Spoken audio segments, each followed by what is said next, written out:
The coughing fit seized Catherine Harris's lungs like a vise as she struggled to hang the laundry on the line, her trembling hands barely able to grip the wooden clothespins.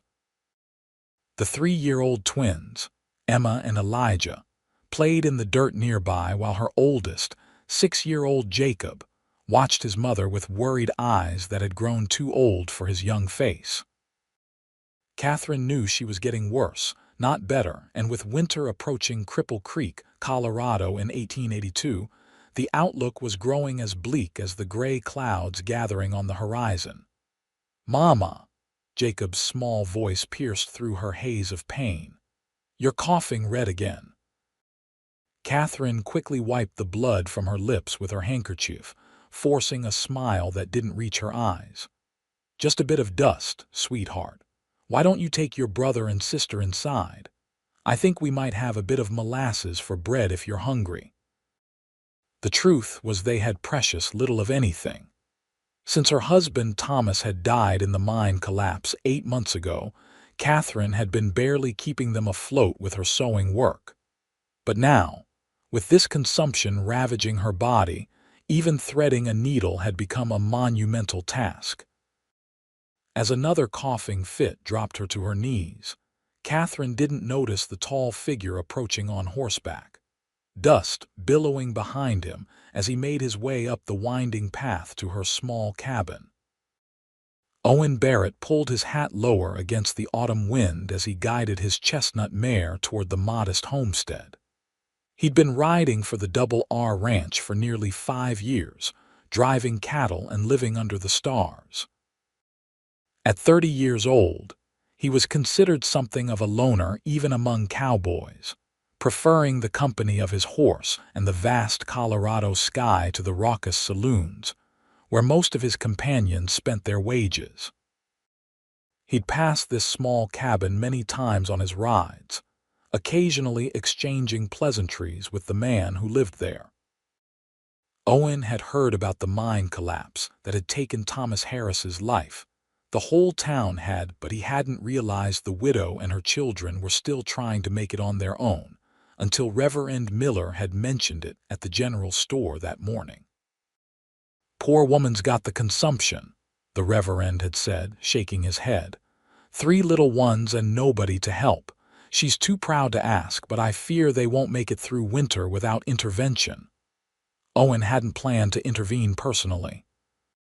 He'd simply thought to bring some supplies from the ranch's surplus, and perhaps offer to chop some firewood. But as he approached and saw the slim figure collapse beside the laundry line, a protectiveness he didn't know he possessed surged within him. He dismounted quickly, tying his horse to the fence post before hurrying to the fallen woman. "Madam, are you all right?" Catherine looked up at the stranger, embarrassment flooding her pale cheeks with color. His face was partially obscured by his hat, but she could see a strong jaw covered with a neatly trimmed beard and kind eyes the color of a summer sky. "I'm fine," she insisted, struggling to stand. "Just a bit winded from the work." Owen frowned, noticing the blood-specked handkerchief she clutched in her trembling hand. Without asking permission, he bent down and helped her to her feet, surprised at how little she weighed, like a bird with hollow bones. "I'm Owen Barrett," he said, his voice gentle but firm. "I work at the Double R. Let me help you inside, Mrs. Harris." Before Catherine could protest, the cabin door flew open and Jacob appeared, his small face pinched with concern. "Mama," he cried, rushing toward them. "Your mama's just tired," Owen said, his voice calm and steady. "How about you show me where she can rest, young man?" Jacob eyed the tall stranger suspiciously but nodded, leading the way into the cabin. Inside, the twins looked up from where they sat on the floor, their eyes wide with curiosity. The interior was clean but desperately sparse: a small cookstove, a table with 4 mismatched chairs, and through an open door, Owen could see a single bed, and what appeared to be a pallet on the floor where the children likely slept. Owen helped Catherine to the bed, concern deepening as he felt the heat radiating from her body. "You've got fever," he said quietly. "When did you last see the doctor?" "We can't afford Dr. Wilson," she whispered, embarrassed. "I've been taking willow bark tea. It helps some." Owen's jaw tightened as he took in the situation: 3 hungry children, a desperately ill mother, and winter coming fast. He made a decision then that would alter the course of all their lives. "Mrs. Harris," he said firmly, "I'm going to ride back to town and fetch the doctor. Then I'm going to bring some supplies. And," he added, seeing she was about to protest, "I won't hear any arguments about it." Catherine wanted to object, to insist they could manage, but another coughing fit rendered her speechless. Through watering eyes, she saw Owen Barrett take charge, instructing Jacob how to keep her comfortable, telling the twins to be good helpers, promising to return quickly. There was something in his confident manner that made the children trust him immediately. As the tall cowboy disappeared through the door, Catherine closed her eyes, too exhausted to wonder about the stranger's sudden appearance in their lives or what his help might cost them later. For now, she could only surrender to the illness that had been stalking her for months. True to his word, Owen returned before sundown with Dr. Wilson, whose grave expression after examining Catherine confirmed what Owen had feared. The consumption was advanced, and without proper care, she wouldn't survive the winter. "She needs rest, good food, and someone to tend to her and these children," the doctor said quietly as they stepped outside. "I've seen miracles happen with this disease, especially in our mountain air, but not when patients are working themselves to death." Owen nodded, his mind already made up. "I understand." After the doctor left, Owen unloaded his horse, bringing in bundles of supplies: flour, sugar, coffee, bacon, beans, potatoes, and even some hard candy for the children whose eyes grew wide at such treasures. "Mr. Barrett," Catherine began weakly from her bed, "this is too much." "We can't accept." "You can and you will," Owen interrupted, his tone leaving no room for argument as he hung his coat on a peg by the door. "I've spoken to my boss at the Double R. I've got some time coming to me, and I aim to spend it making sure you and these little ones don't starve." He rolled up his sleeves and surveyed the small kitchen area. "Now, who's hungry for some proper supper?" The children cheered while Catherine watched in amazement as this stranger moved efficiently around her kitchen, somehow finding her meager supply of pots and pans, and setting about creating a meal that soon filled the cabin with mouth-watering aromas. That night, as the children ate their fill of beans, bacon, and biscuits, Catherine tried to make sense of the day's events. Owen Barrett was a mystery, taciturn yet gentle, commanding yet kind to her children. As darkness fell and he settled the little ones for bed with a surprisingly engaging story about a clever horse, Catherine realized she hadn't felt this safe since before Thomas died. "Why are you doing this?" she finally asked when he brought her a cup of tea and more of Dr. Wilson's medicine. Owen considered her question, his blue eyes thoughtful. "My ma died of consumption when I was 10, he said quietly. "There was nobody to help her, or me and my sisters after. I swore if I ever had the chance to prevent that for someone else, I would." His honest answer touched something deep in Catherine's heart. "How long can you stay?" "As long as needed," he replied simply. "I've told Mr. Reynolds at the Double R that I'll be back for spring roundup. Until then, my job is here." Catherine wanted to protest, to insist she couldn't accept such charity, but the relief of having help was overwhelming. "The children," she whispered. "They need so much." "And they'll have it," Owen assured her. "Now rest, Mrs. Harris. Tomorrow's another day." As Catherine drifted to sleep, the sound of Owen quietly moving about the cabin was strangely comforting. For the first time in months, she didn't worry about what would happen if she didn't wake up in the morning. The following days established a routine none of them could have imagined before Owen's arrival. He rose before dawn, stoked the fire, and had coffee brewing before the children stirred. He made breakfast oatmeal with dried apples and cinnamon or flapjacks with molasses, then helped Jacob dress the twins while Catherine rested. When the children were settled with their simple toys or books, Owen tackled the cabin's most pressing needs. He patched the leaky roof, repaired the broken fence, chopped enough firewood to last months, and even constructed a proper bedstead for the children in the small side room. But it was in the kitchen where Owen truly surprised them all.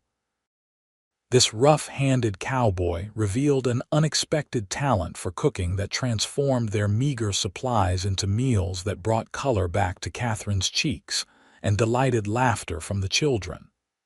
"Where did you learn to cook like this?" Catherine asked one evening after the children had gone to bed, as Owen served her a bowl of rich stew. "On the trail," he explained, taking a seat across from her at the small table. "Cowboys draw straws for who cooks. I got tired of eating burnt beans, so I learned to do better." "Found I had a knack for it." Catherine smiled, noticing how the firelight caught the golden strands in his beard. "The children adore your cooking. I haven't seen them eat so well since." She trailed off, the memory of Thomas painful even after all these months. "They're good kids," Owen said simply. "Smart, too. Jacob's got away with figures that could make him a banker someday." "He gets that from his father," Catherine said softly. "Thomas always had a head for numbers." Owen nodded, respecting her need to speak of her late husband. "Tell me about him," he encouraged, "if you'd like to." So Catherine found herself talking about Thomas, how they'd met when he came to Colorado from Boston seeking his fortune in silver, how he'd wooed her with poetry and promises, how devoted he'd been to the children. Owen listened attentively, asking questions that showed genuine interest rather than mere politeness. "He sounds like a good man," Owen said when she finished. "You were blessed to have those years together." "Yes," Catherine agreed, surprised to find the ache in her heart slightly dulled by sharing these memories. "Though I never imagined being left alone like this." "You're not alone anymore," Owen said simply, and rose to clear their bowls. Catherine watched him move about her small kitchen with the same confidence he likely showed on horseback. There was something comforting about his presence, solid and dependable like the mountains themselves. She found herself wondering what his life was like when he wasn't rescuing desperate widows and their children. "You have family somewhere, Mr. Barrett?" she asked. "Owen," he corrected gently. "After a man's cooked your meals for 2 weeks, seems right you'd use his given name." Catherine smiled, nodding her agreement. "Owen, then." "My sisters are both married, living in Nebraska," he answered her question. "I visit when I can, which isn't often enough. No wife, no children." He glanced at her, a hint of self-deprecation in his smile. "Most women aren't keen on marrying a man who spends half his life in a saddle, sleeping under stars." "It would take a special kind of woman," Catherine agreed, finding herself curious about what kind of woman might catch Owen Barrett's eye. As November deepened toward December, Catherine's health improved slowly but steadily. Dr. Wilson, who now accepted payment in the form of Owen's exquisite sourdough bread, expressed cautious optimism during his weekly visits. "Your lungs sound clearer," he told Catherine during one examination. "The rest and good food are working wonders. Mr. Barrett's care has been exactly what you needed." Catherine couldn't disagree. Owen had transformed their lives in ways that went beyond physical necessities. He taught Jacob to whittle, showing infinite patience as the boy's small hands struggled with the knife. He braided Emma's hair each morning with surprising dexterity, claiming he'd learned on his horse's mane. He carried Elijah on his shoulders during walks through the surrounding woods, teaching the boy the names of trees and tracks of animals. And each night, without fail, he prepared meals that brought them together around the table like a real family. The first snowfall came early that year, blanketing the cabin and surrounding forest in pristine white. Catherine woke to the delighted squeals of her children and the rich aroma of cinnamon and apples. Wrapping her shawl around her shoulders, she emerged from her bedroom to find Owen helping the twins into their warmest clothes while a special breakfast baked in the oven. "Snow day means snow treats," he explained with a wink when he saw her. "My ma always made apple cake when the first snow fell." Later, bundled in every layer they owned, Catherine sat on the porch watching Owen teach her children to build a snowman. Her chest still ached when she laughed too hard, but the terrible coughing fits had become less frequent.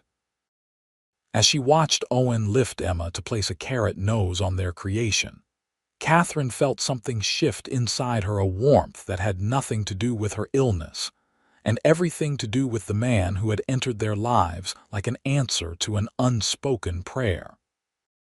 That evening, after the children had fallen asleep exhausted from their snowy adventures, Catherine found Owen mending Jacob's worn boots by the fire. "You didn't have to do that," she said softly, taking a seat in the rocking chair across from him. Owen looked up, his hands continuing their skilled work. "Boy needs sturdy boots for winter." "Owen," Catherine said hesitantly, "I don't know how I'll ever repay you for all you've done." His hand stilled and he met her gaze directly. "I'm not looking to be repaid, Catherine." It was the first time he'd used her given name, and something about the way it sounded in his deep voice made her heart flutter. "Then why?" she pressed. "Why give up months of your life for strangers?" Owen set the boot aside and leaned forward, his forearms resting on his knees. "You stopped being strangers to me the moment Jacob showed me to your bedroom that first day," he said simply. "I can't explain it better than that." The honesty in his blue eyes made Catherine's breath catch. There was something unspoken between them, something growing in the quiet evenings after the children slept, in the shared smiles over the antics of the twins, in the way their hands sometimes brushed when passing dishes at the table. But Catherine wasn't ready to name it. Not yet. The ghost of Thomas still lingered in the cabin they had built together, and her heart, though healing, still carried the scars of his loss. As if sensing her thoughts, Owen picked up Jacob's boot again. "Some things can't be rushed," he said quietly. "Leather needs time to soften, stitches need time to hold. Everything in its season." Catherine nodded, grateful for his understanding. "Thank you," she whispered, and they sat in companionable silence as the fire crackled between them. December brought Christmas preparations that Owen approached with the same determination he brought to everything. He disappeared one morning and returned with a small pine tree that delighted the children. Under his guidance, they created ornaments from pine cones, bits of colored paper, and strips of fabric. Catherine contributed by sewing tiny stockings from scraps of red flannel. "Christmas was always special at our house," Owen explained as he helped Emma string berries for the tree. "My pa made sure of it even in lean years." "Is your father still living?" Catherine asked, realizing how little she knew about Owen's past. A shadow crossed his face. "No, he died in the war Antietam. I was 8. Catherine reached out impulsively and touched his arm. "I'm sorry." Owen covered her hand with his own briefly. "It was a long time ago, but it's why I try to make memories for children whenever I can. Never know how many Christmases you'll have together." On Christmas Eve, after a dinner of roast rabbit and potatoes, Owen surprised them all by producing small gifts: a wooden horse he'd carved for Elijah, a rag doll with real yarn hair for Emma, and for Jacob, a small notebook with a pencil. "For your figures," Owen explained as the boy ran his fingers reverently over the blank pages. A banker needs to keep good records. For Catherine, he'd found a beautiful blue wool shawl in town. "To keep you warm on the porch," he said quietly as she wrapped it around her shoulders, marveling at its softness. "I didn't get you anything," she said, embarrassed.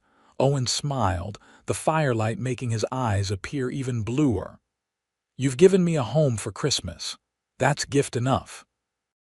Later that night, after Catherine had tucked the excited children into bed with promises that morning would come faster if they slept, she found Owen on the porch, smoking his pipe and gazing at the star-filled sky. "Mind some company?" she asked, wrapping her new shawl tighter against the cold. Owen immediately stood, offering her his chair. "Not at all. It's beautiful tonight," Catherine said, looking up at the countless stars sparkling against the velvet blackness. "One of the reasons I became a cowboy," Owen admitted. "Sleeping under that sky makes a man feel both small and important all at once." Catherine studied his profile, strong and steady in the moonlight. "Do you miss it? The trail, I mean." Owen considered the question. "I miss parts of it," he said honestly. "The freedom, the simplicity, but—" He glanced toward the cabin where the children slept. "There are things about this life I never knew I wanted until now." His words hung in the cold air between them, filled with meaning neither was quite ready to articulate. "Merry Christmas, Owen," Catherine said softly. "Merry Christmas, Catherine," he replied, and if his gaze lingered on her face a moment longer than necessary, neither mentioned it. Christmas morning brought squeals of delight from the children, and a special breakfast of cinnamon rolls that Owen had risen before dawn to prepare. Catherine watched him with her children, patient, kind, firm when needed, and realized with startling clarity that she was falling in love with this quiet cowboy, who had saved them in more ways than he knew. The thought both thrilled and terrified her. Thomas had been gone less than a year. Was it disloyal to feel this way so soon? And what of Owen? Was his kindness merely that, or did he harbor deeper feelings? The uncertainty kept her silent, though sometimes she caught him watching her with an expression that made her wonder. January brought bitter cold and a blizzard that kept them housebound for 3 days. Owen kept the children entertained with stories of cattle drives and wild horses, while teaching them to play checkers with a board he fashioned from a piece of wood and buttons for pieces. Catherine, feeling stronger than she had in months, helped by reading to them from the few books they owned and teaching Emma to stitch simple patterns.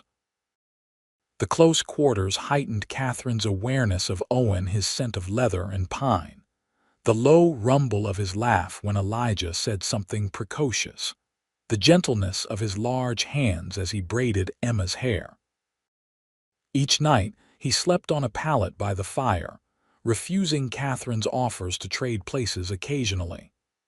"A man who slept on hard ground half his life doesn't need a soft bed," he insisted, though Catherine suspected his back troubled him more than he admitted on cold mornings. When the blizzard finally subsided, Owen spent hours digging paths around the cabin and to the small barn where he kept his horse and the milk cow he'd purchased just before Christmas. The sight of him working tirelessly in the deep snow, his breath forming clouds in the frigid air, stirred something in Catherine that she hadn't felt since Thomas's early courtship, a physical awareness that heated her cheeks despite the cold. That evening, Catherine sat darning socks while Owen taught Jacob to play a simple tune on the harmonica he'd found in his saddlebags. The twins were already asleep, exhausted from playing in the snow tunnels Owen had created for them. "You're good with them," Catherine said softly as Jacob finally succeeded in producing a recognizable melody. Owen smiled, ruffling the boy's hair. "They make it easy. Smart kids, all 3. Jacob beamed at the praise before a yawn overtook him. "Can we practice more tomorrow, Mr. Barrett?" "Count on it, partner," Owen assured him. "Now I reckon it's bedtime for musicians." After Jacob had been tucked in beside his siblings, Catherine returned to find Owen staring thoughtfully into the fire, his expression unreadable. "Penny for your thoughts," she said, taking her usual chair. Owen glanced up, a small smile softening his features. "Just thinking about time." "Time," he nodded, poking at the fire with an iron rod. "Spring roundup will be here before we know it." The reminder that Owen's stay was temporary struck Catherine like a physical blow. Somehow, in the domestic rhythm they'd established, she'd allowed herself to forget that he would eventually return to his real life. "The double R will be needing you back," she said, trying to keep her voice steady. "Yes," Owen agreed, still gazing into the flames. "But I've been thinking." Catherine held her breath, afraid to hope. "I've put aside some money over the years," he continued slowly. "Not a fortune, but enough to maybe buy a small place, something like this." His eyes finally met hers, uncertainty in their blue depths. "If I had a reason to stay in one place." Catherine's heart hammered in her chest. "Are you asking me something, Owen?" He set the fire iron aside and moved to kneel before her chair, taking her hands in his.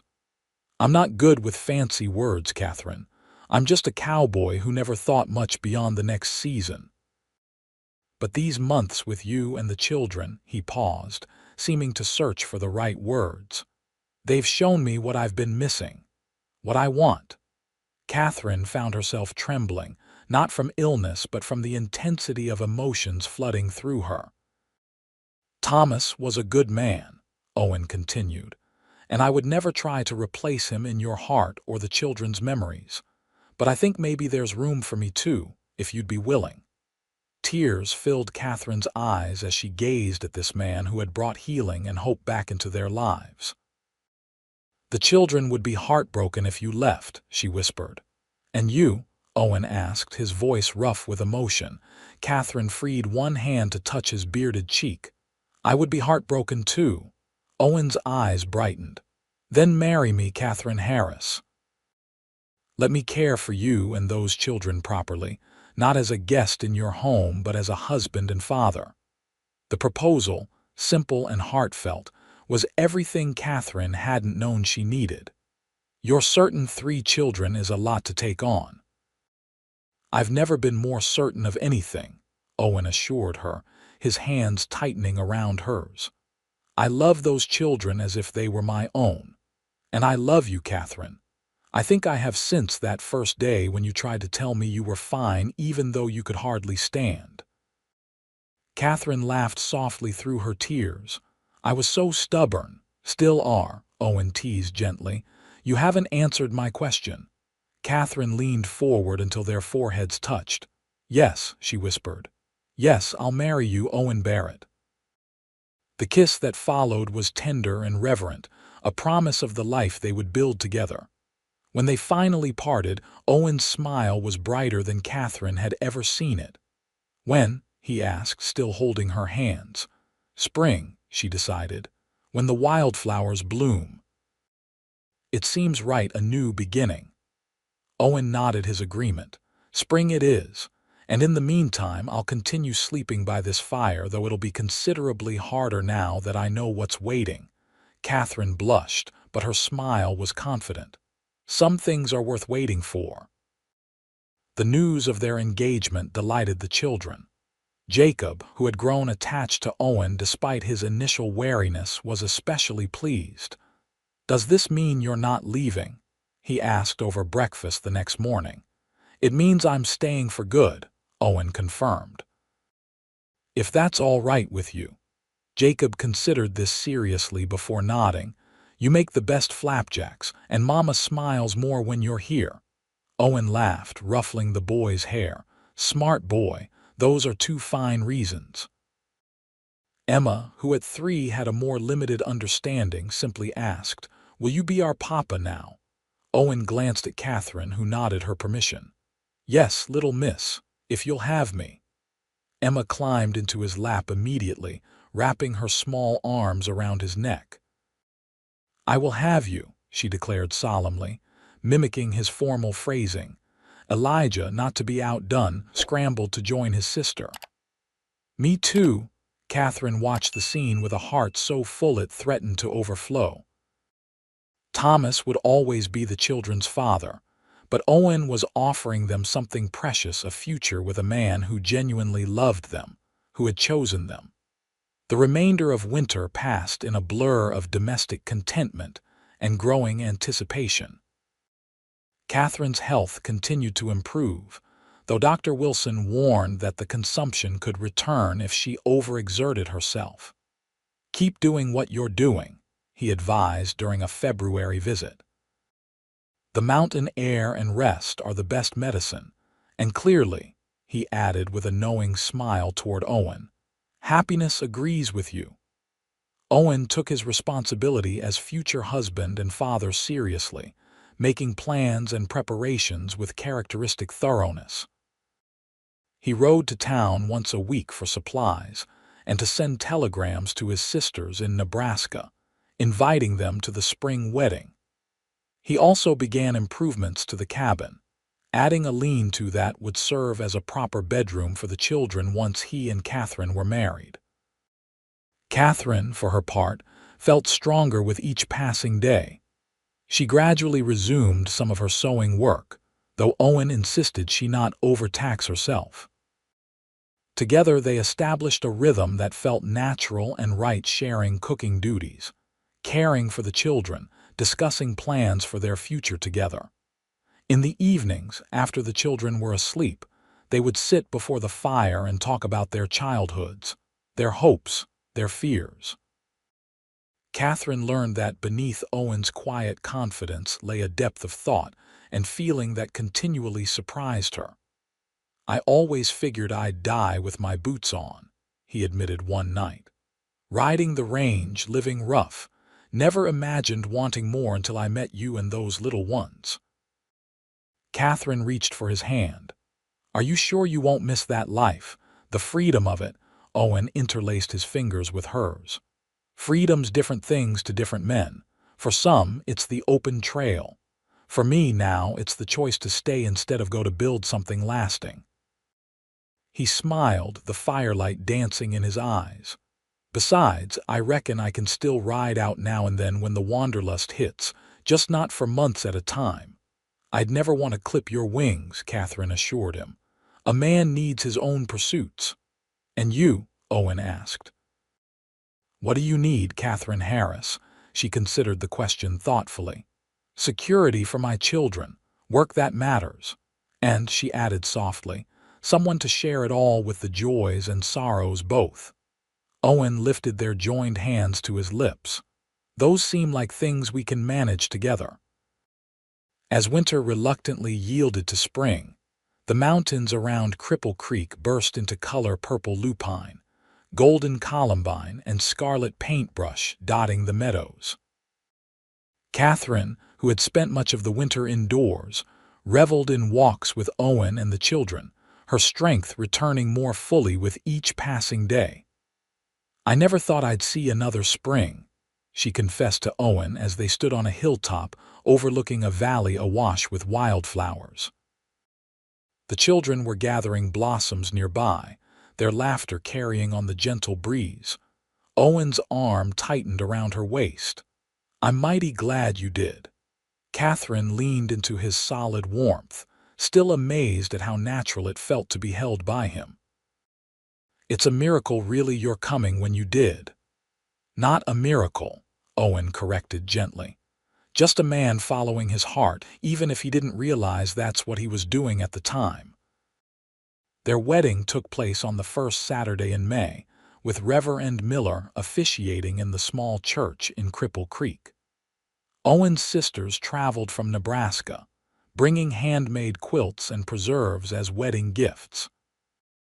The townspeople, who had watched the romance unfold with interest and approval, filled the church to capacity. Catherine wore a simple dress of pale blue silk, a gift from Owen that had arrived mysteriously from Denver, with wildflowers in her hair. Jacob proudly escorted his mother down the aisle, while Emma scattered flower petals and Elijah carried the rings on a small cushion, his face solemn with the responsibility. Owen, standing at the altar in a new suit, his beard trimmed and his usually wild hair tamed, looked at Catherine with such love that tears sprang to her eyes. As they exchanged vows, promising to love and cherish each other through all of life's seasons, Catherine felt the last shadows of grief lifting from her heart. Thomas would always be a part of her, but Owen had brought her back to life when she had resigned herself to death. The celebration afterward was joyous, but simple, a gathering at their cabin with food contributed by neighbors and music provided by local miners who doubled as fiddlers. Owen's sisters fussed over the children, declaring them the most beautiful nieces and nephew in Colorado, while Catherine found herself welcomed warmly into Owen's small family. "He's been writing about you for months," Olivia, the older sister, confided. "We've never seen him so settled or happy." "I was afraid at first," Catherine admitted, "that I was being disloyal to Thomas, that it was too soon." Olivia patted her hand. "The heart knows its own timing, and Owen, he's the best of men. Our father would have been so proud to see the man he's become." As twilight descended, the guests gradually departed, leaving the new family alone in their home. The children, exhausted from excitement, fell asleep almost immediately, leaving Owen and Catherine to finally share their first moments of privacy as husband and wife. Standing in their bedroom, no longer just Catherine's, but theirs, Owen gently removed the flowers from her hair, his touch reverent. "You are so beautiful," he whispered. "Sometimes I still can't believe you chose me." Catherine reached up to touch his face, memorizing the contours she had come to love. "You chose us first," she reminded him, "when we needed you most." Owen caught her hand and kissed her palm. "Best decision I ever made." As he drew her into his arms, Catherine marveled at how life could change so completely in the span of months, how despair could transform into hope, strangers into family, and a lonely cabin into a true home. Later, as they lay entwined in the darkness, Catherine rested her head on Owen's chest, listening to the steady beat of his heart. "What happens now?" she asked softly. Owen's hand traced lazy patterns on her bare shoulder. "Now we live, Catherine Barrett. We raise those children, maybe add a few more if you're willing. We build something good together." "I'd like that," Catherine murmured, already drifting toward sleep, secure in his embrace. All of it. Summer brought abundant growth to their small homestead. Owen, with help from friends from the Double R, expanded their garden and built a proper chicken coop. He still rode out occasionally to help with ranch work, earning extra money while maintaining the connections that were important to him. Catherine flourished in her role as wife and mother, her health now fully restored. With Owen's encouragement, she expanded her sewing business, creating fine dresses and shirts that soon had a waiting list of customers from Cripple Creek and beyond. The children blossomed under the love and security their new family provided. Jacob began school in the fall, proudly carrying the lunch pail Owen had made him and returning home each day bursting with new knowledge to share.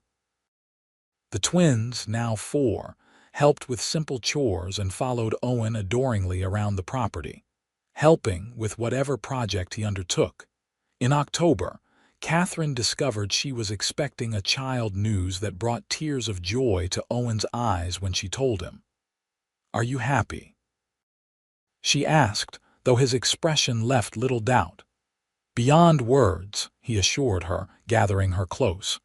"A baby, our baby." The pregnancy progressed smoothly through the winter, with Owen hovering protectively, ensuring Catherine rested and ate well. He cooked every meal with special attention to nutrition, researching foods that would strengthen both mother and growing child. "You don't have to wait on me," Catherine protested one evening as he insisted on bringing her tea while she sewed by the fire. "I'm with child, not invalid." Owen smiled, unrepentant. "Humor me. I missed this part with the others." His reference to Catherine's children as the others rather than your children touched her deeply.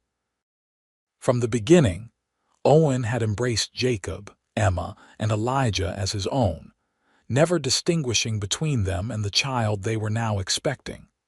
Spring arrived again, marking a year since their wedding and nearly 18 months since Owen had first ridden up to their cabin. The wildflowers were just beginning to carpet the meadows when Catherine went into labor one calm April morning. Owen sent Jacob to fetch the midwife, before settling Catherine comfortably in their bedroom. The children were dispatched to a neighbor's house, wide-eyed with excitement at the prospect of a new brother or sister. "I'm not leaving you," Owen said firmly when the midwife arrived, and suggested he wait outside as was customary. Catherine, already breathing through contractions, gripped his hand gratefully. "Good, because I need you here." The labor was long but uncomplicated, and as dawn broke the following day, their son entered the world with a lusty cry that immediately brought tears to Owen's eyes. "He's perfect," Owen whispered, cradling the infant while the midwife tended to Catherine. "Look what we made, Catherine." Catherine smiled tiredly, reaching for the bundle. "He has your chin, I think." The baby had a shock of dark hair and eyes that, when they briefly opened, showed hints of Owen's blue. They named him Samuel Thomas Barrett Samuel, for Owen's father and Thomas, in honor of the man who had given Catherine her first 3 children. When Jacob, Emma, and Elijah were brought home to meet their new brother, their reactions ranged from awe to healthy curiosity. Jacob, now 7, approached the cradle solemnly. "I'll help you teach him things," he promised Owen. "Like you taught me." Owen rested his hand on the boy's shoulder. "I'm counting on it, son." Emma wanted to know if Samuel could play dolls yet, while Elijah was primarily concerned with whether the baby liked horses as much as he did. "He's just a baby," Emma told her twin with all the wisdom of her 4 years. "He doesn't know about horses yet. We have to teach him everything." Owen caught Catherine's eye across the room, both of them suppressing laughter at the children's earnest conversations. That evening, with Samuel sleeping peacefully in his cradle and the other children finally in bed after much excitement, Owen and Catherine sat together on the porch, enjoying the mild spring air. "Are you happy, Mrs. Barrett?" Owen asked, his arm around her shoulders. Catherine leaned into him, contentment filling her completely. "Happier than I ever thought possible after Thomas died," she admitted. "You brought life back to us, Owen, not just by caring for us when I was ill, but by showing us there could be joy again." Owen kissed her temple gently. "You all saved me too, you know. Gave me roots, purpose beyond the next horizon." As they sat in comfortable silence, watching the stars appear one by one in the darkening sky, Catherine reflected on the journey that had brought them to this moment. From the desperate illness that had nearly claimed her life to the unexpected arrival of a quiet cowboy who cooked meals and mended hearts with equal skill, their story had unfolded in ways she could never have imagined. "What are you thinking?" Owen asked, noticing her contemplative expression. Catherine smiled, looking up at the man who had become the center of their family's world. "I was thinking about beginnings, how sometimes they come disguised as endings. When I was at my lowest, thinking only of what would happen to my children after I was gone, you appeared. And now look at us." Owen's arms tightened around her. Best kind of beginning there is the unexpected kind. Inside their warm cabin, their newborn son sighed in his sleep, while 3 other children dreamed beneath quilts Owen's sisters had made. The cook stove that had produced countless nourishing meals stood ready for breakfast preparations that would begin with dawn's first light. Outside, the mountains stood sentinel against the star-filled sky, unchanging yet ever-changing with the seasons, much like love itself. "Thank you," Catherine whispered, "for every meal you cooked, for every story you told the children, for every moment you stayed when you could have gone." Owen smiled, the lines around his eyes crinkling in the way she had come to adore. "My pleasure, Mrs. Barrett. And I plan to keep cooking those meals for many years to come." "Promise?" she asked, though she already knew the answer. "Promise," Owen replied, sealing his vow with a kiss as the Colorado night wrapped around them like a blessing. 5 years later, Catherine stood on the porch of their expanded home, watching Owen teaching their youngest daughter, 2-year-old Rose, to feed the chickens.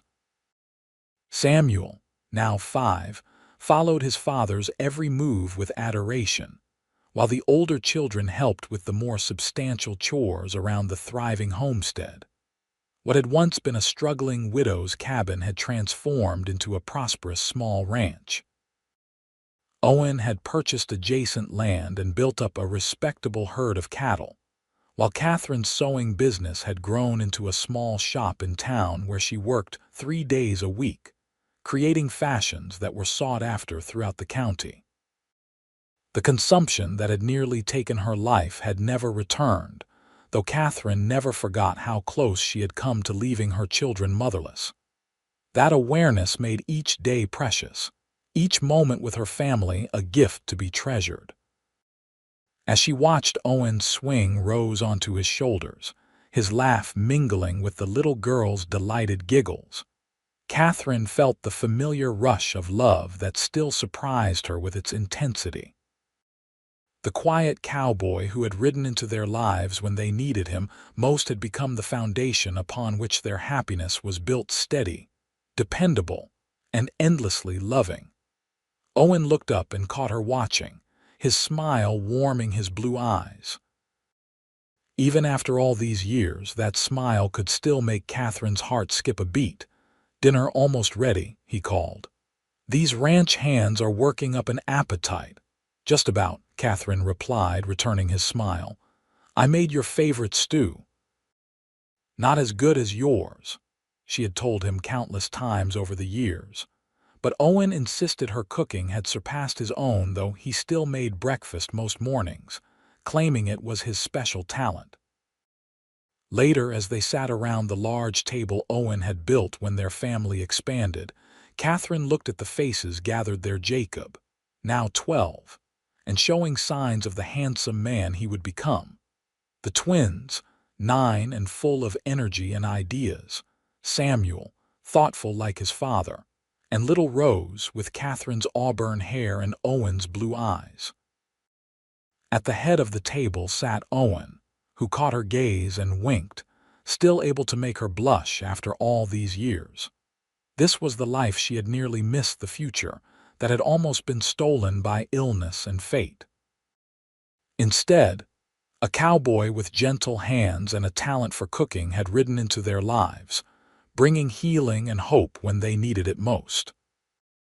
As Owen led the family in their customary evening prayer of thanks, Catherine added her own silent gratitude for second chances, unexpected love, and the countless meals that had nourished not just their bodies, but their souls on the journey from despair to joy. When everyone had been served and the comfortable chaos of family dinner was underway, Owen leaned over to whisper in Catherine's ear, "Still glad you married the cook?" Catherine's answer was in her eyes as she met his gaze, a love deepened by years of shared joys and sorrows, trials and triumphs. "Every single day," she whispered back. "Best decision I ever made." And as their children's laughter filled the home they had built together, Catherine knew with absolute certainty that what had begun as an act of kindness, a cowboy moving in to cook meals for a sick woman, and her children, had transformed into the greatest love story she could have imagined. not a fairy tale of perfect people, but a real-life romance of two hearts finding each other when they least expected it and building a life that was better together than either could have created alone.